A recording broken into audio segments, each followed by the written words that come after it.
नमस्कार साथियों, कैसे आप लोग। मैं ये आशा कर रहा हूं कि आप लोग सभी कोई अच्छे होंगे और अपनी तैयारी को भी बूस्ट कर रहे होंगे, क्योंकि अब एक महीना आप लोग का एग्जाम है एएलपी टेक्नीशियन, उसके बाद आरपीएफ का। तो ये वीडियो आपके लिए है और आपने अभी तक इस चैनल को सब्सक्राइब नहीं किया है तो चैनल को सब्सक्राइब कर लीजिए, ताकि आपको जितना भी वीडियो प्रोवाइड कराया जाए सभी के सभी वीडियो मिलता रहे। तो मैं आपको बता दूं कि जो हम लोग ये सेशन चालू किए हैं, इस सेशन का नाम है मिशन एएलपी और टेक्नीशियन। इसमें हम लोग 40 वीडियो करने वाले हैं और आज हम लोग का ये 13 नंबर वीडियो है और यह वीडियो आप लोग के लिए बहुत ही हेल्पफुल होने वाला है, जो भी आप रेलवे का एग्जाम देने वाले हैं। तो चलिए बिना किसी देरी के हम लोग प्रश्न की तरफ चलते हैं। उससे पहले आप लोग चैनल को सब्सक्राइब कर लीजिए और वीडियो को शेयर कर दीजिए और पूरा वीडियो को देखिएगा, ताकि आपको समझ में आए कि पर डे 20 क्वेश्चन पढ़ने का अर्थ क्या होता है। आइए, कह रहा है कि वह छोटी संख्या कौन सी है जिसे 435 में जोड़ने पर वह एक पूर्ण वर्ग प्राप्त होगा। अब ध्यान से देखिए, यह एग्जाम 17/8/2018 को एएलपी और टेक्नीशियन का जो कंबाइंड एग्जाम होता है उसमें पूछा गया सवाल है। तो ये आज हम लोग जितने भी क्वेश्चन करेंगे ये किसी ना किसी एग्जाम में पूछा है और वो डेट है क्या, 17/8/2018 और फर्स्ट शिफ्ट स्टेज 1। ठीक है, तो यहां पे देखिए, वह छोटी संख्या कौन सी है जिसे 435 में जोड़ने पर वह एक पूर्ण वर्ग संख्या प्राप्त होगी। ध्यान दीजिएगा, अगर हम लोग 20 का स्क्वायर लिखते हैं, 20 का स्क्वायर तो वो होता है 400। अगर हम 21 का स्क्वायर लिखते हैं तो उसका होता है 441।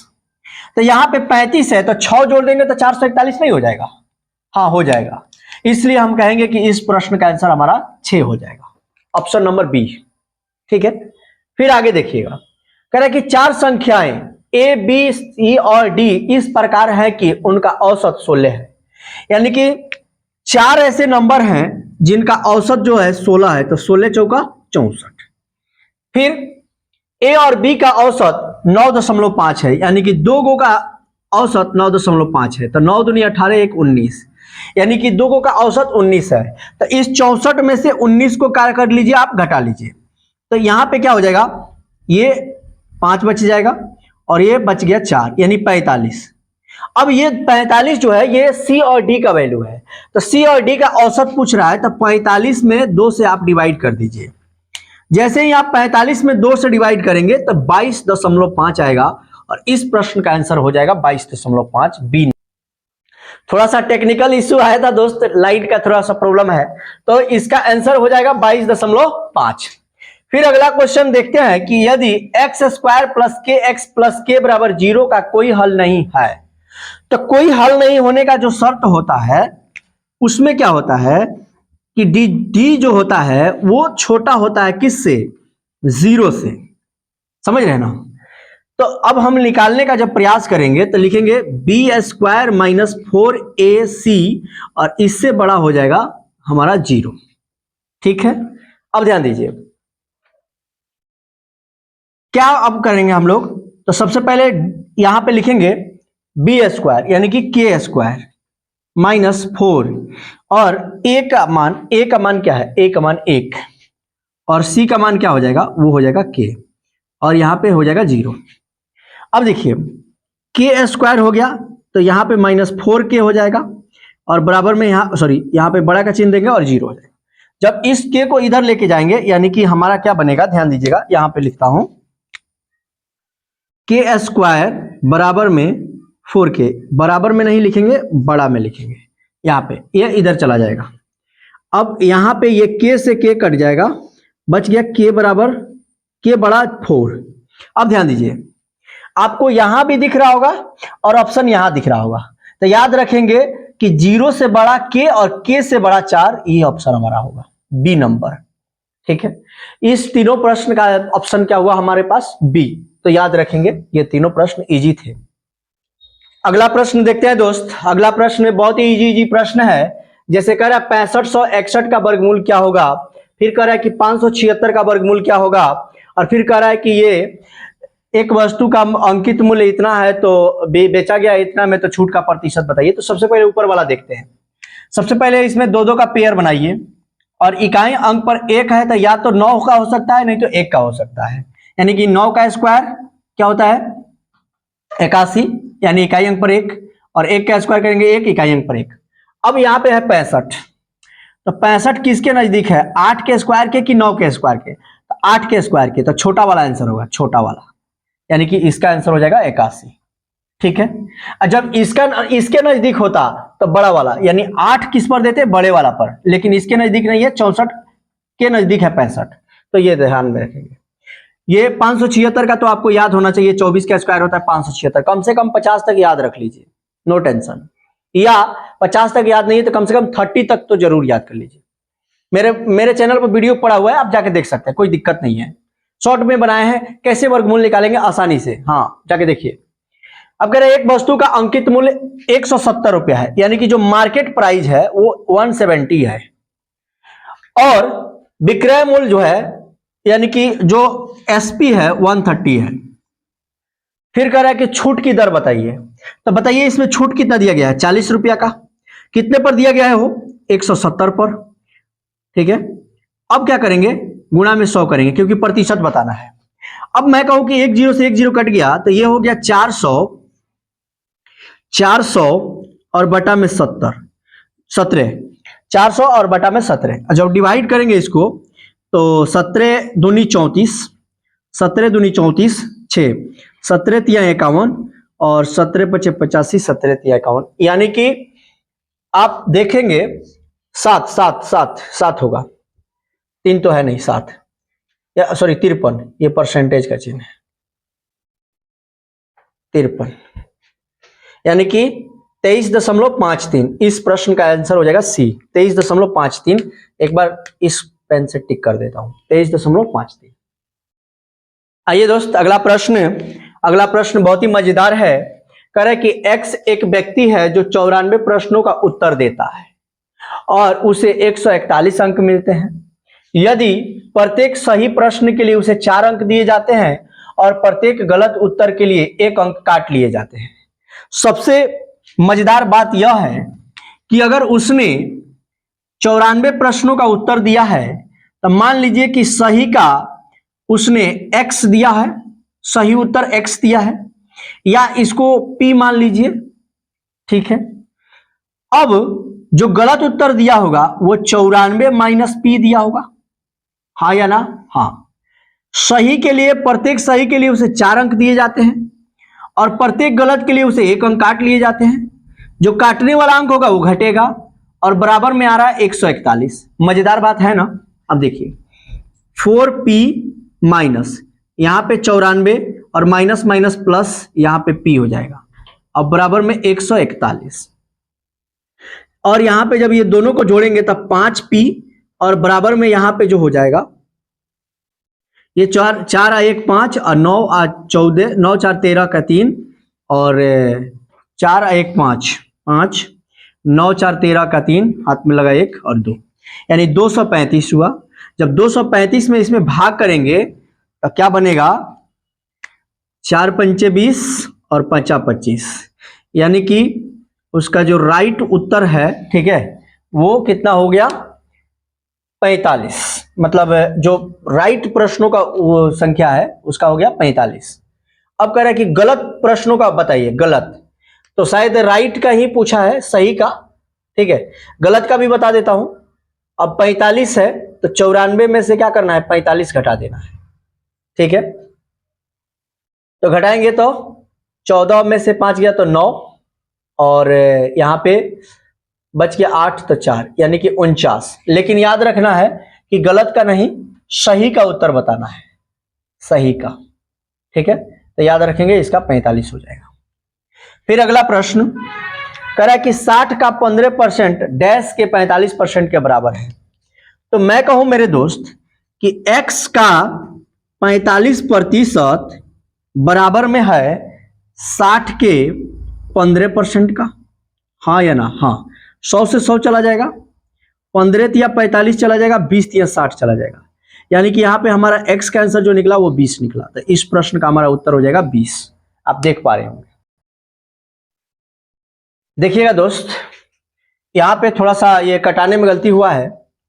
यहाँ पे 4 पंचे 20 बच गया 3 और 5 सत्ते 35 यानी कि 47 आएगा, ठीक है ना, सही 47। अब गलत का पूछे चाहे सही का पूछे, 47 आ गया एक का तो दूसरे का भी 47 आएगा क्योंकि 94 है। तो गलत हो या सही दोनों का क्या आंसर आएगा, 47। देख सकते हैं यहाँ पे थोड़ा सा गलती हुआ था काटने में, देख सकते हैं आप। अगला प्रश्न देखते हैं दोस्त, क्या कह रहा है कि यदि जेम्स और राधा के बीच में 87 रुपया को 1:2 के अनुपात में विभाजित किया जाता है। सबसे पहला बात है कि 1:2 में विभाजित करना है और 87 रुपया को, तो ये 3 अनुपात जो है 87 के बराबर में होगा, तो 1:29 के बराबर में होगा। तो 29 हो गया किसका, जेम्स का, और 58 किसका हो गया, राधा का। तो ये राधा का हो गया, ये जेम्स का हो गया। तो 58 इस प्रश्न का आंसर हो जाएगा। अगला प्रश्न कह रहा है कि साइन 30 डिग्री बटा 1 plus cos 30 degree plus 1 plus cos 30 degree बटा साइन 30 डिग्री। तो साइन 30 का मान होता है 1/2 और 1 प्लस कॉस 30 का मान होता है √3/2।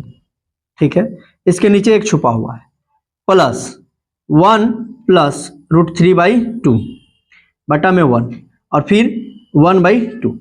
अब आपको कुछ नहीं करना है, जैसे मैंने कहा कि ये 1/2 है तो 1/2 लिख देंगे, और इसका जब बटा का जोड़ करेंगे तो 2 प्लस √3 और बटा में 2 आएगा। उसी प्रकार से इधर 2 प्लस √3 और बटा में क्या आ जाएगा 2, फिर नीचे क्या हो जाएगा 1/2। अब यहां पे देखिए 4 स्टेप में यह भी है, 4 स्टेप में यह भी है। ठीक है, तो यहां पे क्या देखते हैं हम लोग, यहां पे 1/2 और गुणे 2/2 प्लस √3, फिर प्लस 2 प्लस √3 बटा में 2 और गुणे 2/1। इससे ये कट जाएगा और इससे ये कट जाएगा। अब ध्यान दीजिए क्या बोला हमको, 2 प्लस √3 और प्लस में 2 प्लस √3।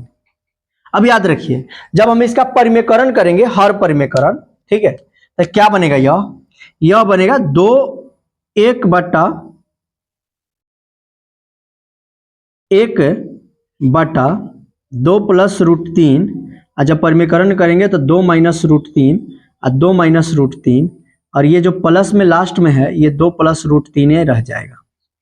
अब यहां पे नीचे देखिए, इस a plus B into A minus B का क्या होता है, a plus B into A minus B, नीचे करिए, का क्या होता है, a स्क्वायर और माइनस में b स्क्वायर होता है।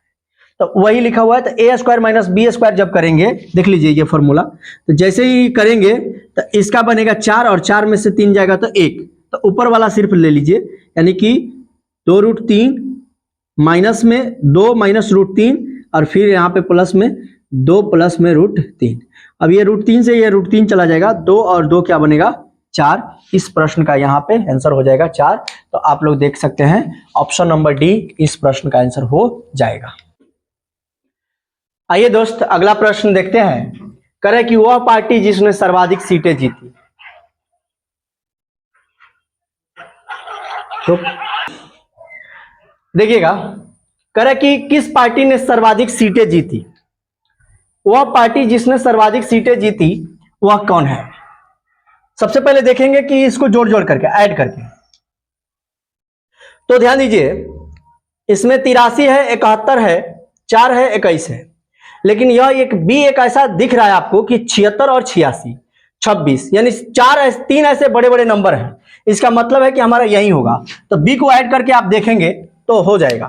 तो इसमें हम लोगों ने देखा कि बी पार्टी ने क्या किया है, सर्वाधिक सीटें जीती है। तो ऑप्शन में रहेगा ए, बी में बी, सी में देखिएगा डी और डी में रहेगा सी। तो इस तरह से देखेंगे तो क्या होगा बी। तो कंफ्यूजन में कभी कभी बदल करके देता है, तो आपको गलती नहीं होनी चाहिए। फिर कह रहा है कि पार्टी बी ने किस क्षेत्र में सर्वाधिक सीटें जीती। अब पार्टी बी ने किस क्षेत्र में सर्वाधिक सीटें जीती है, तो वह क्षेत्र है उत्तर क्षेत्र, क्योंकि पार्टी बी वाला ये है, और उत्तर क्षेत्र, तो याद रखेंगे उत्तर। एक बार ये फिर से समझ लीजिए, वह पार्टी जिसमें सर्वाधिक सीटें जीती, तो पार्टी ए बी सी और यहां पे डी है, ठीक है। तो इसमें से देखेंगे कि कौन सी पार्टी है, तो पार्टी बी सर्वाधिक सीटें जीती है, और फिर पार्टी बी ने किस क्षेत्र में सर्वाधिक सीटें जीती है, तो वो है उत्तर क्षेत्र में, देख लीजिए। आइए फ्रेंड्स, अगला प्रश्न देखते हैं। कह रहे कि उस त्रिभुज का क्षेत्रफल ज्ञात कीजिए जिसके शीर्ष इतना इतना और इतना दिए हुए।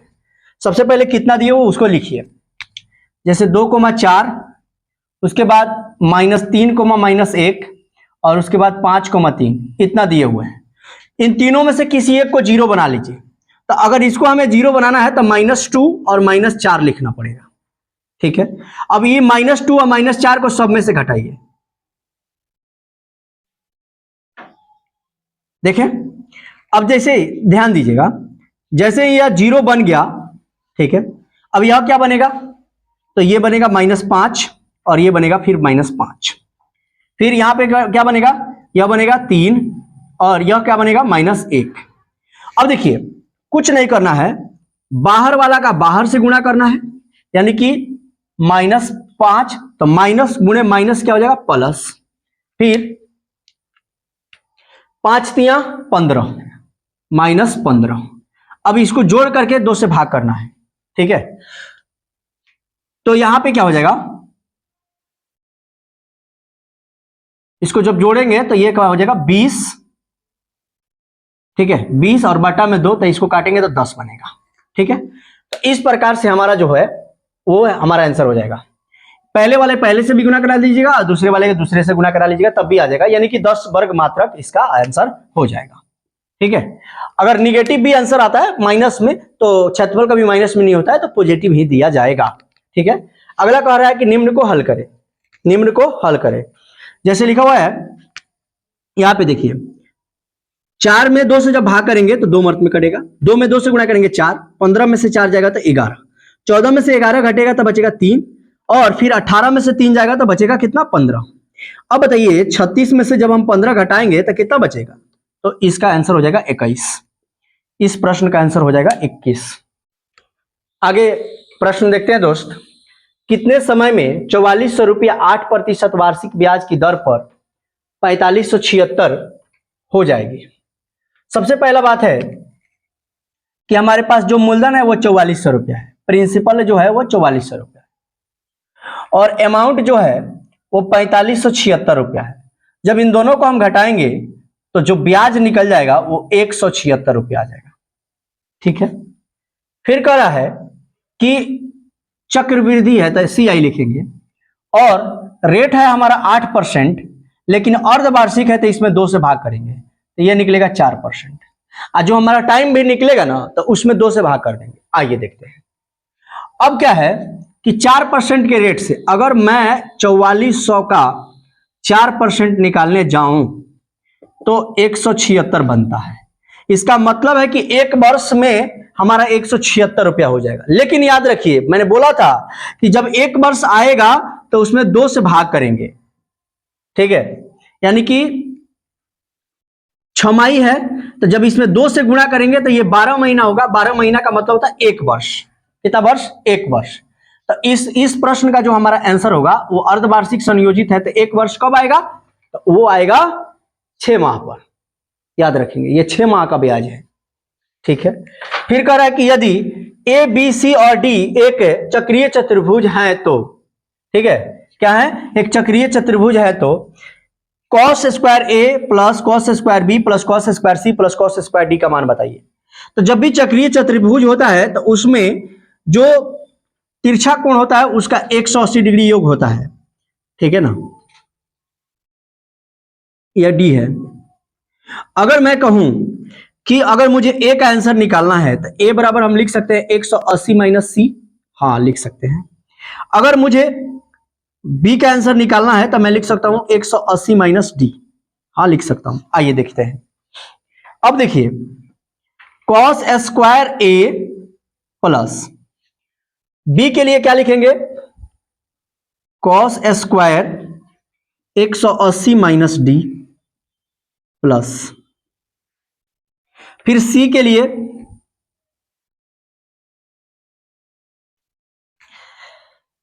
ए का निकाले हैं ना, ए का लिख देता हूं,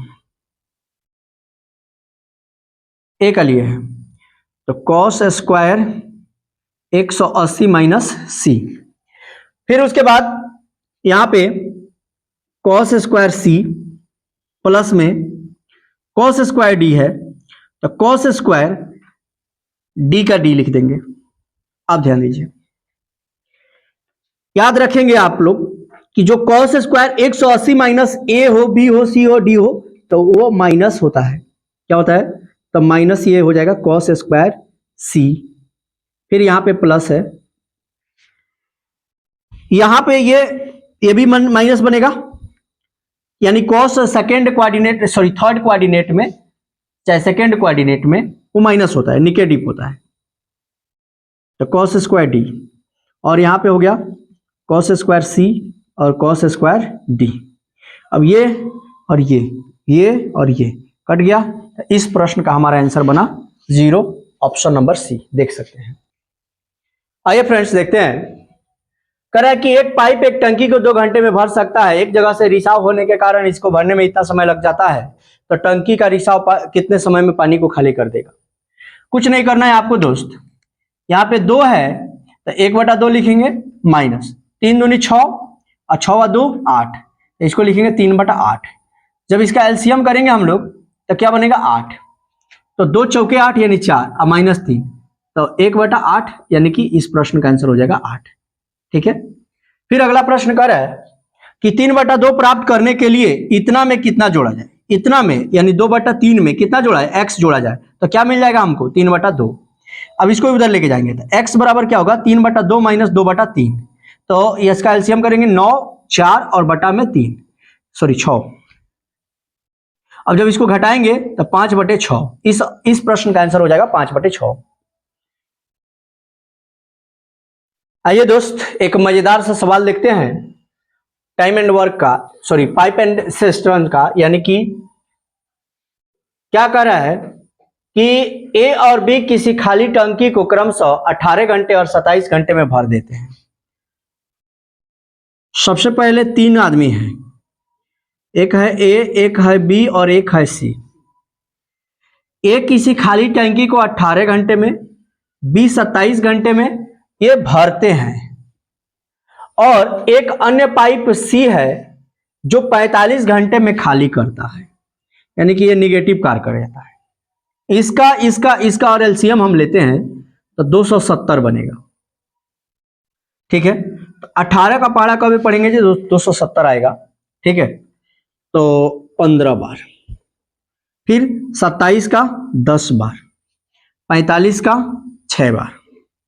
ठीक है, अब क्या है कि शुरुआती में ए और बी काम किए हैं, सॉरी ए और सी काम किए हैं, ए और सी काम किए हैं। देखिए यहां पे लिखा हुआ ए और सी को चालू किया जाता है, तो जब ए और सी चालू किए गए थे तो ये कितने के एफिशिएंसी से कार्य करेंगे, इनका एफिशिएंसी होगा 9।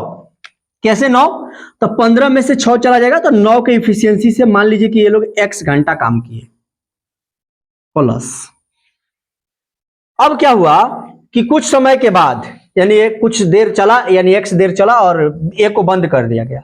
अब बी और सी काम करने लगे, बी और सी काम करने लगे, तो बी और सी जब काम करेंगे तो ये काम करेंगे 4 के एफिशिएंसी से। कितने के एफिशिएंसी से, 4 के। और 55 तो कुल टोटल चलना ही है, और x ये लोग चल गए हैं, तो यहां पे लिख देंगे 55 माइनस में x। ठीक है, और बराबर में 270 जो वर्क है वही करवाना है। अब कुछ नहीं करना है, ये 9x प्लस यहां पे देखिए 5 चौके 20, 5 चौके 20 और 2 22 माइनस 4x बराबर में 270। अब ध्यान दीजिए ये 4 और ये 9, तो क्या बनेगा 5x, क्या बनेगा 5x, और इसको इधर लेके आएंगे तो यहां पे बन जाएगा 50, यानी कि ये काम खत्म हो जाएगा 10, यानी x बराबर कितना निकल गया हमारा 10, x बराबर हमारा निकल गया 10, यानी कि जो पहले 2 पाइप थे वो 10 घंटे कार्य किए, तो कह रहा है कि बी को कितने घंटे के लिए चलाया गया। तो 10 घंटा ए काम किया है, तो उसके बाद बी तो काम किया होगा, तो बी कितना किया होगा 45, क्योंकि टोटल 55 घंटा चलना है, तो बी ने 45 घंटे काम किया। आइए फ्रेंड्स, अगला क्वेश्चन और इस वीडियो का लास्ट क्वेश्चन देखते हैं, 20 नंबर। अगर अभी तक आपने चैनल को सब्सक्राइब नहीं किया तो चैनल को सब्सक्राइब कर लीजिए और वीडियो को शेयर कर दीजिए ताकि और भी लोग हमसे जुड़ सके। तो चलिए, कह रहा है कि 16 पुरुष से किसी कार्य को 8 दिनों में प्रतिदिन 12 घंटे कार्य करके कर देते हैं। 16 पुरुष है, 8 दिनों में करते हैं और 12 के इफिशियंसी से, और वो काम है एक्स। उसी प्रकार से कह रहा है कि इसी कार्य के 3 गुना कार्य को, कितने कार्य को 3 गुना, पहले कार्य था एक्स और इसका 3 गुना अधिक, एक अन्य कार्य को 24 दिनों मतलब 24 दिनों में प्रतिदिन 8 घंटे कार्य करके अब कितने आदमी इसे समाप्त कर सकते हैं। तो मान लीजिए मैन की संख्या मैंने मान लिया m। अब इस x से ये x चल गया, 3 8 24 चला गया, 8 से 8 चला गया, 8 दूनी 16 चला गया, तब 12 दूनी 24, यानी इस कार्य को समाप्त करने के लिए 24 आदमी की आवश्यकता है। तो चलिए दोस्त, इस वीडियो को यहीं पे खत्म करते हैं। तो आप लोग चैनल को सब्सक्राइब कर लीजिए, फिर अगला हम लोग 14 नंबर वीडियो में मिलेंगे। जय हिंद।